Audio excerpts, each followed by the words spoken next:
Hello there, my name's Martin. I'm going to give you quite a brief tour of a very complicated motorhome, which obviously we'll have a chat about tomorrow.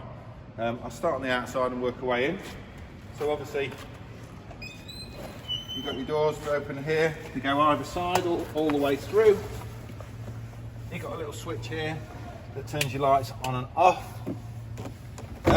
You requested that we put a TV point in there, so you've got 12 volt, 240, and then you've got one to the front TV and one to the back TV if you're going to use a super pitch.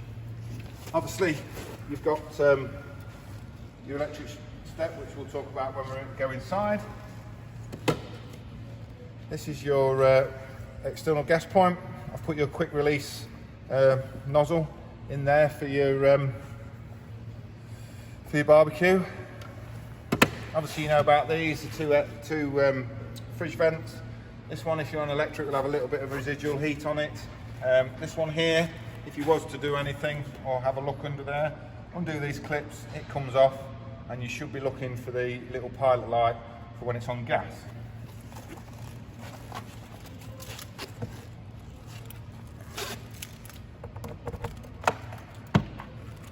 This is your toilet cassette.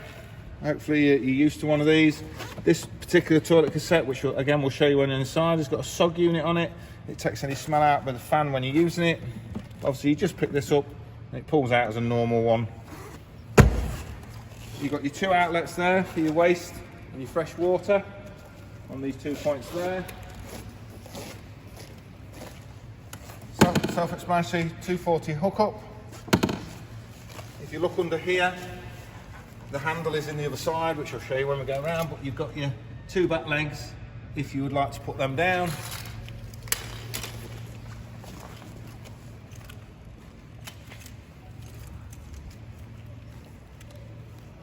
You've also got the awning, wind it out.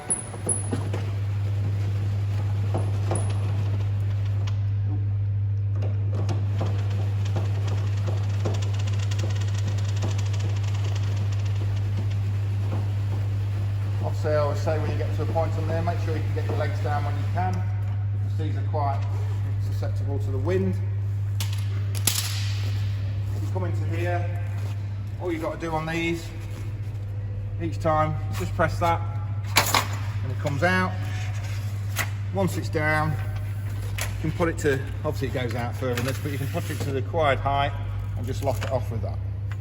Obviously do that both sides. And then when you put it away, all you need to be doing is just push that in and make sure it latches onto there.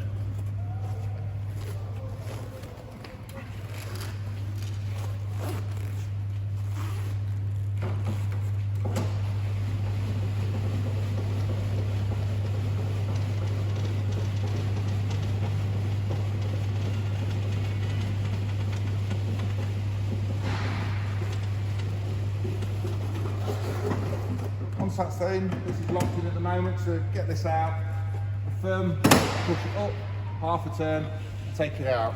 If you don't push it up hard enough or give it half a turn, it won't come undone.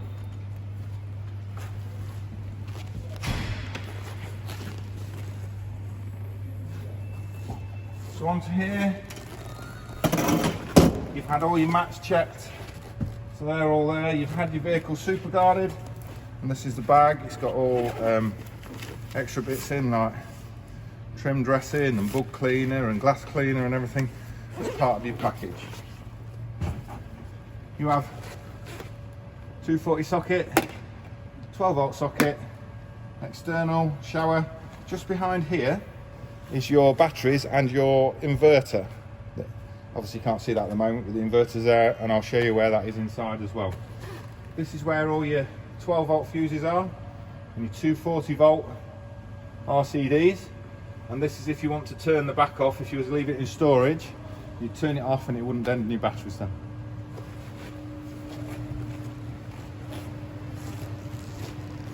Obviously I'll show you the front again.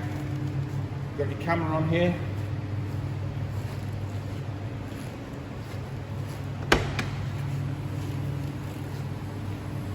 That's just the other side. As I said, I'd show you your handle for your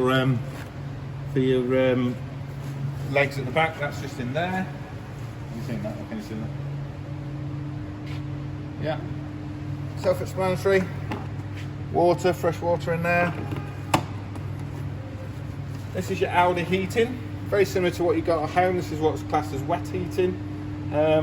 If it's a cold day, this will be venting out air. Condensation will be dripping down there. Nothing to worry about. That's just how it should be.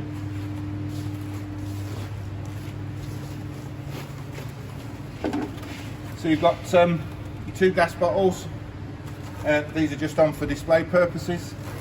And you have a changeover valve here. So at the moment, can you see the little arrow? Can you see that on there? And it's pointing to this bottle. So if you're running on this bottle, use these in tandem. If it's running on this bottle, all that gas would run all the way down. As soon as it runs out, it would automatically go over onto this bottle. But this little bit here that's green would be red, signifying the bottle to the right, because that's where the arrow's pointing, has run out. And it's quite easy. As I say, you can go down the road with these bottles on. You're legally allowed to use these with as running as well. So obviously, other side of where you are, this is your water pump under there. Not that you're going to do a lot with it, but that's where it is. And we're fairly self-explanatory on here, which is your diesel.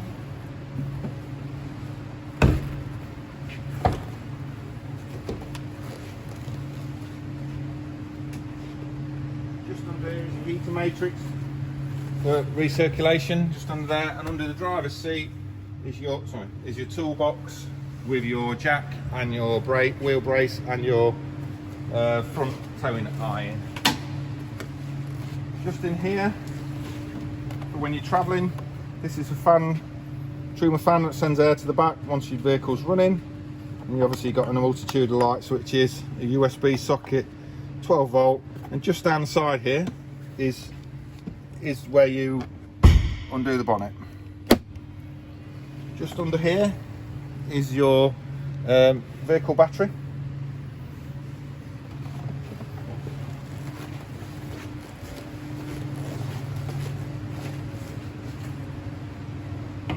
So once you've undone the vehicle battery, the bonnet inside, you have a little latch just there. You can see that. Not a great deal you're going to do under here. There's not a lot of room really. But under here, I'll still show you.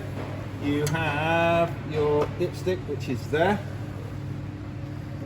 It's obviously where you fill your oil up. This is where you fill your header tank for your radiator. This is power assisted steering fluid. And this is where you fill your washer bottle up.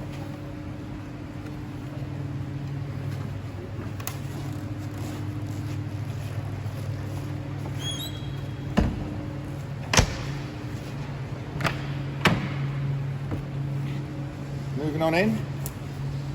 So obviously this is the on-off switch for your panel. This one's for programming it. So if you hold it in, you can program it, you can do your clock and it shows you all that. These two are the cursors to use it. You have your water, which is there, so it's showing you've got 90% water in there and 10% waste. We've done that so you can see both of them working. If you put the battery on, it shows you the vehicle battery and it shows you the habitation battery. Both reading high because we're obviously plugged into the wall. This shows you the amperage it's drawing out. This is for your lights. You need this on for your water pump. This little one here is like a little electric tracer around the top of your regulator, so it doesn't freeze up if you was pulling hard in a cold country. This one here you would need on for your TV, which is there. Obviously we're inside, so we're not going to show you that. I'll show you that tomorrow when you're here if you'd like me to. When you're not in use, turn it off. This is your inverter, which is powering all the sockets. It won't be on now. Obviously you just turn it on and it flicks away straight away and you become live. It won't work because it's plugged in at the moment. This is your Audi control panel. So obviously this is the on-off. and all you do is press that, set what temperature you want by touching that. Your water's on at 2 kilowatt. Your water's on to there. If you was to wanted it any more, you'd boost it up like that, but normally you'd let it run there because it gives you a bit of heating and a bit of water all at the same time. This is what you're doing on the electrics. You can have 1 kilowatt, 2 kilowatt, 3 kilowatt. Most places won't sustain 3 kilowatts, so you're best off on 2. If you're at the side of the road and you're wild camping or you've got no electric, you'd be on gas. There is more settings in here which you can go to, but obviously you can learn about them yourself as such, really, because it's about setting the clock, time, darkness, temperatures, all sorts of stuff depending on how far you want to go. Most people run just off this front page here. So obviously, again, you're not going to see at the moment, but your fridge is on. Your fridge is cold. You can't see that. You can have it on automatic. You can run it on electric. You can have it on gas. You can have it on battery. It'll only run on that when the vehicle is working because it works off the back of the alternator. You can have it on A, which automatically picks the best source that's present. This is for defrosting, and this does your temperature. And this is just when it sounds saying there's something wrong. This is your cooker. I don't know if you'll be able to see the flame. Give it a minute because I've just put the gas on. But I believe that's... I don't know if you can see that anyway. Okay, you can't really see that, but it's on. You might be able to hear it. If not, turn it the other way, and if you look there, you'll get your gas coming through. It's just purging along because I've only just turned the gas on.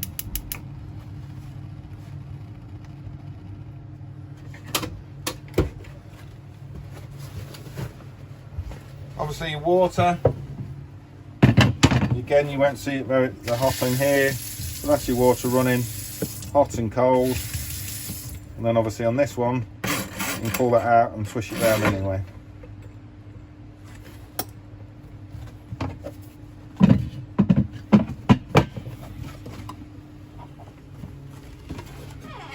Onto your gas.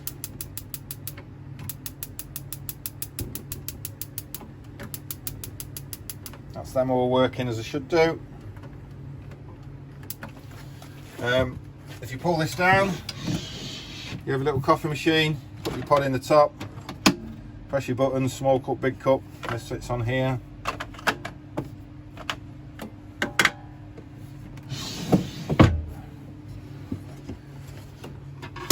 You got your fan, extractor fan there, obviously you undo the top, let it vent, you can have it go in.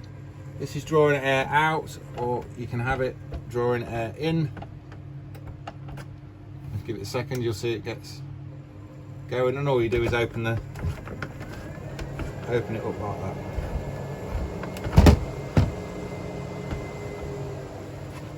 Just under here is your gas taps. So if any one of them was not working correctly, you could turn each one off, gas, fridge and cooker. Do that just under here. As I said, it's a bit of a whirlwind tour. It's quite a complex one really to do on a video. You have your freshwater valve and your wastewater valve. Turning that way, the water will come out. These are for your taps, and this red one in the middle is for your boiler. And that's how you empty all your tanks on there.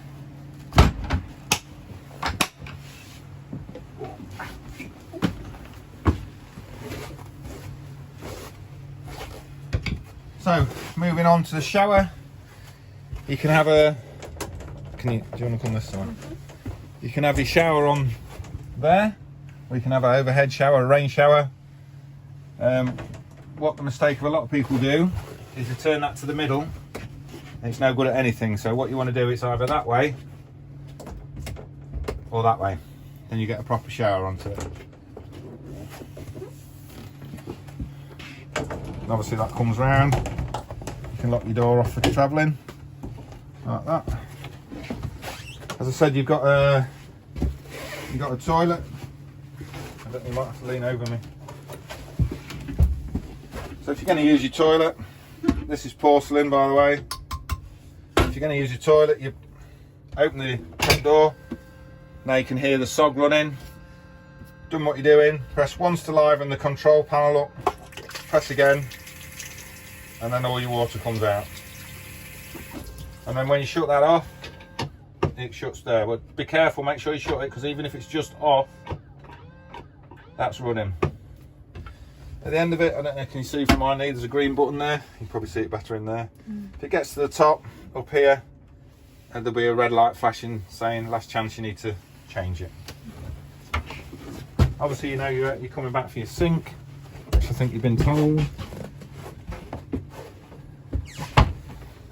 Self-explanatory on here. You've had a TV put in, 2 sockets. This socket is for normal telly. You have an aerial put on the back for this vehicle, which is in there. Oh, it won't be on yet because of the other thing. So it's that's your aerial that's working this telly. The front telly has its own aerial. Obviously, you'll know about making sure on each of these has a button. You got fly blind, blackout blind to every window and roof light. To open these, push the button in, make sure you push the button in as you break the catches. On this one, you just put it where you want it to be. Once you're done with it, pull it back in and just shut the window like that.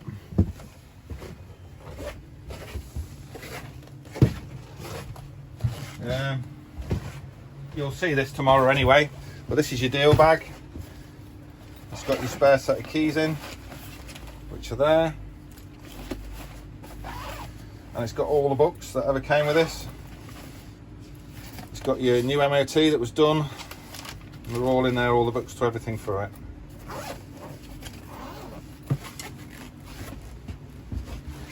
Obviously, drop down bed.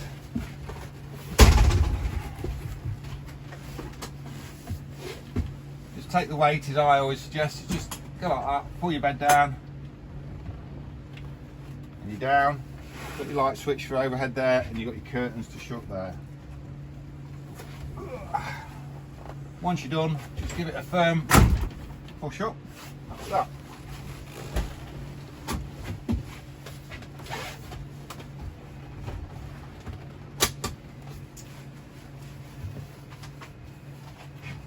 Moving on into here.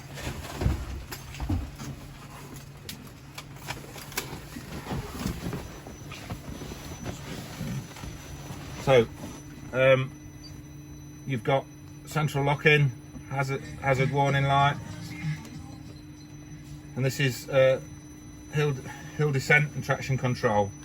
If these two are illuminated, they're not working, so best off is leaving them as they are and they'll be fine. Obviously this is your heating, so you can have it whatever temperature you want. You can have it auto, full auto, and it sorts itself out, or you can have it go into the, obviously to the screen, or to your face, or to your feet. This is the fan speed. You can have recirculation, you can have it maxed to the screen, or you can turn it off. This is air conditioning for when the vehicle is running. Your radio is probably one of the more complex ones in here. If you press that, it goes back to home, and then you can pick from where you are. You can do your nav. Once your phone's set up, you can plug it into there and use your apps off your phone. You can obviously have a radio. You can set your phone up to here. Navigation on there. It might not work because we're in a steel box, but it's there. This is where we are at the moment.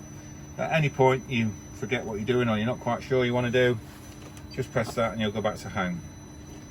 On this one, you have that. You can use it as a clipboard, or use that. You can have an iPad in there, use it onto that. Self-explanatory on the automatic, neutral, auto, and then reverse in the bottom. If you look over here, if you put it in reverse, obviously that's the back camera at the moment. Put it in reverse, give it a second, and you get a set of lines and everything all over it. If you didn't want that on at all, you just do that and you can turn it off. Onto this one here, if you turn it down, you'll see a little icon come on just here. That one's a speed limiter, so we'll set it to 40. If you put it to 40, it wouldn't allow you to go past 40 miles an hour. So if you was on an average speed camera on the, like the M1, it would be not allowing you to go over 50 if you put it to 50. If you don't want that on, turn it to the middle and you'll see it says SLD disconnected. If you want cruise control on, it says cruise and the little icons come on there. If you're doing 50 mile an hour going down the road, just push that up. You're now cruising. If you want to speed up, speed up. If you want to slow down, slow down. If you want to cancel, you cancel on the end. If you want to resume, you resume, and obviously you cancel on your brake pedal. These are your lights. If you look into the wall, you can see it's got daytime running lights on.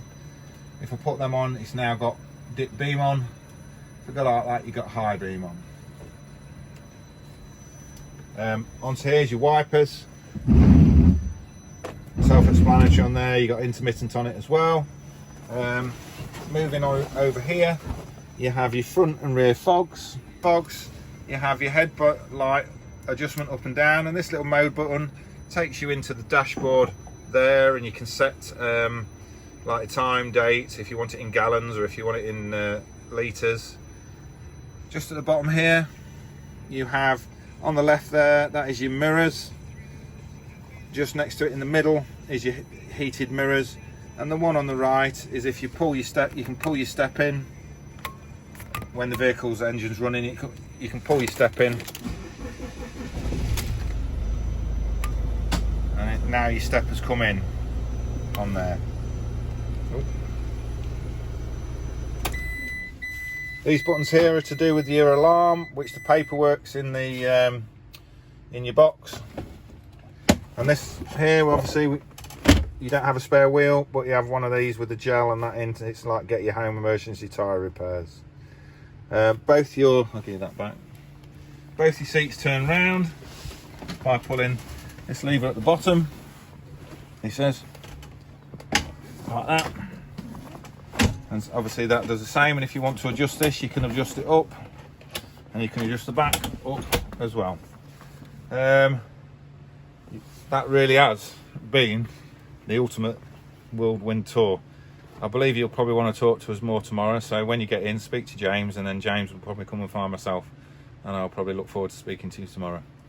Cheers and thank you.